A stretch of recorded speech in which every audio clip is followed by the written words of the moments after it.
আসসালামু আলাইকুম। আমি doctor Afsara Anjum Alvin, oral and dental surgeon, smile dental care.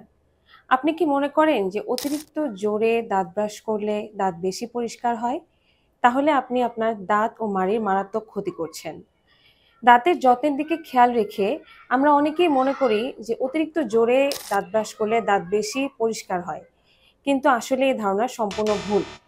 অতিরিক্ত জোরে দাঁত ব্রাশ করলে দাঁত কখনোই বেশি পরিষ্কার হয় না, বরং এতে দাঁত ও মাড়ির মারাত্মক কিছু ক্ষতি হতে পারে। আজকে আমরা কথা বলবো এই ধরনের কিছু ক্ষতি নিয়ে যা অতিরিক্ত জোরে দাঁত ব্রাশ করার কারণে হতে পারে।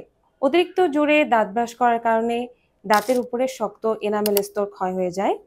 এনামেল ক্ষয় হয়ে গেলে দাঁতের ভিতরে নরম ডেন্টিন উন্মুক্ত হয়ে যায়, যার ফলে গরম, ঠান্ডা বা মিষ্টি জাতীয় খাবারে দাঁতে শিরশিরে অনুভূতি হতে পারে। অতিরিক্ত জোরে দাঁত ব্রাশ করার কারণে দাঁতের গঠন দুর্বল হয়ে যায়, যার ফলে দাঁত সহজে ক্ষয়প্রাপ্ত হয় এবং দাঁতে ক্যাভিটি বা গর্ত হওয়ার ঝুঁকি বেড়ে যায়। দাঁতের গোড়া দুর্বল হয়ে যায়, যা দাঁত পড়ে যাওয়ার কারণ হতে পারে। অতিরিক্ত জোরে ব্রাশ করার কারণে মাড়ির টিস্যু ক্ষতিগ্রস্ত হয়, যার ফলে ধীরে ধীরে দাঁতের গোড়া থেকে মাড়ি সরে যেতে থাকে। তাই কখনোই অতিরিক্ত জোরে দাঁত ব্রাশ করবেন না। দাঁত ব্রাশের সময় অবশ্যই সঠিক ব্রাশিং টেকনিক ফলো করুন। মনে রাখবেন, আপনি দাঁত পরিষ্কার করছেন, স্ক্রাব করছেন না। তাই আজ থেকেই সঠিক নিয়মে এবং হালকাভাবে দাঁত ব্রাশ করার অভ্যাস করে তুলুন।